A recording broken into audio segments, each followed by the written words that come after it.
अस्सलाम वालेकुम। कैसे हैं आप सब? आई होप बिल्कुल ठीक ठाक होंगे। और आज हम बात कर रहे हैं इस खूबसूरत प्लांट के बारे में। ये प्लांट केवड़े का प्लांट है। इसको पेंडेनेंस का प्लांट भी कहते हैं। बहुत खूबसूरत प्लांट है और इसमें ग्रीन लीव्स के भी होते हैं, यानी इसके लीव्स बिल्कुल ग्रीन होते हैं। मेरे पास ये वेरीगेटेड प्लांट है और बहुत से लोग इस प्लांट को स्पाइडर प्लांट समझते हैं, लेकिन ऐसा नहीं है। स्पाइडर प्लांट और इस प्लांट में काफ़ी फ़र्क होता है।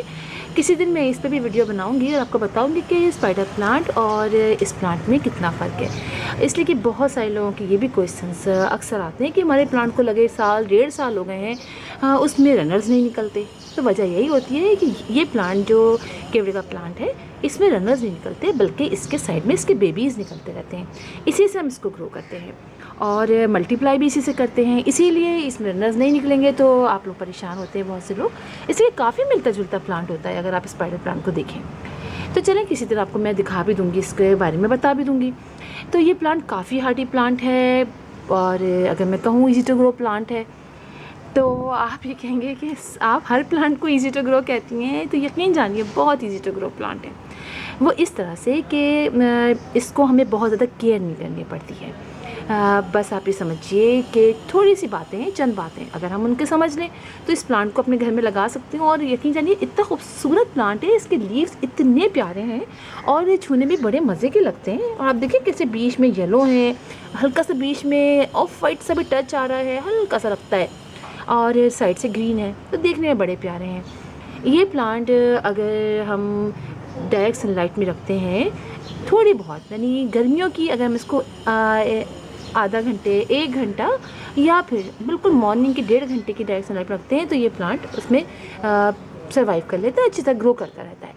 लेकिन अगर आप इसको बहुत ज़्यादा देर धूप में रखेंगे तो ये प्लांट ख़राब हो जाएगा, इसके लीफ बर्न होने लगेंगे, फिर वो खूबसूरत नहीं लगेगा, जगह जगह से इसके लीफ बर्न हो जाएंगे, टिप भी इसकी सूखने लग जाएगी। तो आप इसको पार्शियल शेड में रख सकते हैं। सर्दियों में आप इसको 3 से 4 घंटे की भी डायरेक्ट सनलाइट में रख सकते हैं, उससे ये प्रॉब्लम नहीं करता है। लेकिन अच्छा ये है कि आप गर्मियों में इसको मॉर्निंग की आधे घंटे या 1 घंटे की डायरेक्ट सनलाइट में रख दीजिए। अच्छा, इसके बाद सॉइल की अगर बात करें हम, तो इसकी सॉइल हर प्लांट की तरह आप वेल ड्रेन बनाइए। इस प्लांट को बहुत ज़्यादा पानी, बहुत कम पानी, दोनों ही नापसंद है। लिहाजा आप इसकी मिट्टी को हल्का हल्का सा मॉइस्ट रखें, या फिर आप देखिए कि इसके ऊपर की मिट्टी सूख गई है थोड़ी सी, तो आप पानी डाल दीजिए। लेकिन अब आप देखें कि आप पानी डालने आ रहे हैं सब प्लांट्स को और आपने देखा कि हल्की सी गीली है, चलिए हम डाल देते हैं। ऐसा ना किया करें, आप हमेशा चेक करके डालें कि ऐसा ना हो कि इसकी बहुत ज़्यादा हो, इसलिए कि इसके रूट्स भी गल जाते हैं, रॉट हो जाते हैं, और फिर प्लांट्स जो आप देखें इतना खूबसूरत प्लांट है, फिर इसके साइड की बेबीज़ वगैरह सब ख़राब होना शुरू हो जाते हैं। लिहाजा पानी आपने बहुत देख के डालना है। वेल ड्रेन सॉइल लेनी है। सॉइल में आप ये कर सकते हैं कि आप बालू मिट्टी ले लीजिए या रिवर सैंड ले लीजिए, वो ले लीजिए, और आप इसके अंदर कंपोस्ट ले लीजिए और गोबर की खाद ले लीजिए। इस तरह आप इसकी मिट्टी तैयार कर लीजिए, यानी ये कि 50-50% रख लीजिए।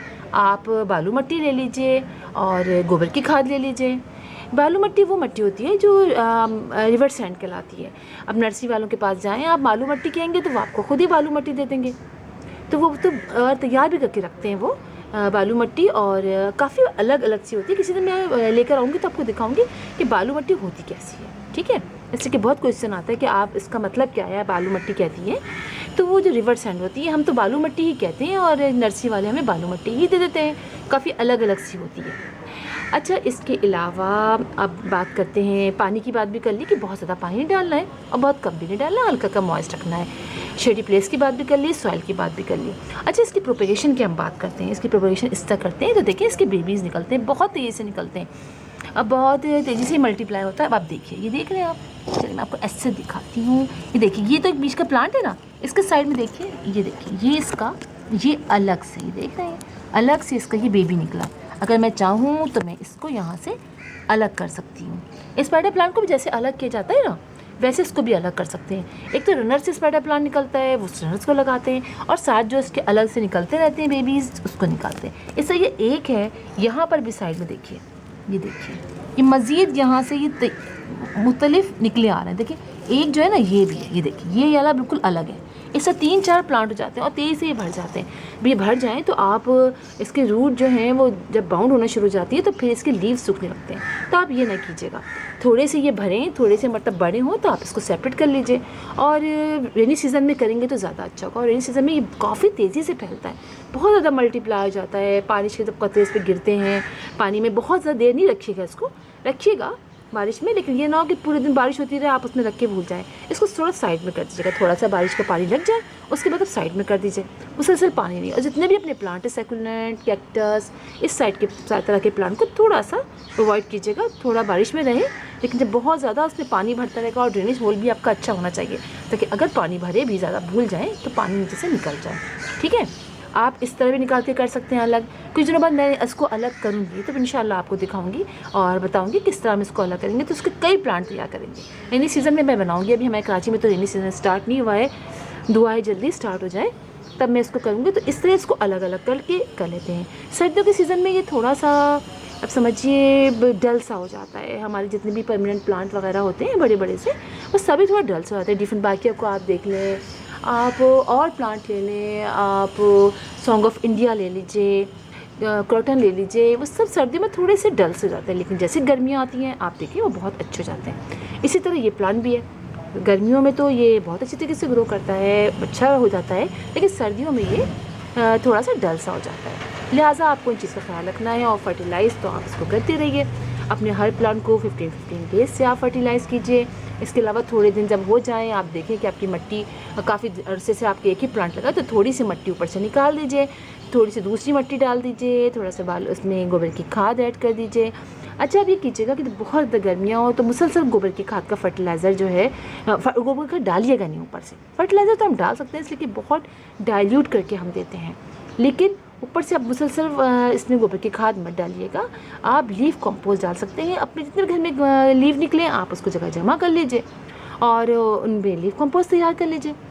कुछ बकेट में अंदर आप अपना कंपोस्ट तैयार कीजिए, लीफ कंपोस्ट तैयार कीजिए, और आप अपने प्लांट्स में वक्तन फ़ौक्तन थोड़ी थोड़ी सी जब टाइम मिले मिट्टी निकालिए और डालिए। तो इसके अंदर भी आप इससे डाल सकते हैं, 15-15 डेज से आप इसको डाल सकते हैं। अच्छा, आप जितने बड़े पॉट में लगाएंगे, बड़े पॉट में ना ये उतना ज़्यादा फैलता चला जाता है।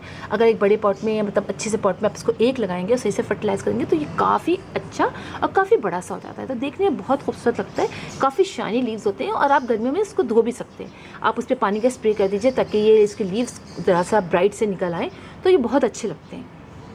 तो इंशाल्लाह फिर आपसे मुलाकात होगी किसी और वीडियो में, किसी और टॉपिक के साथ।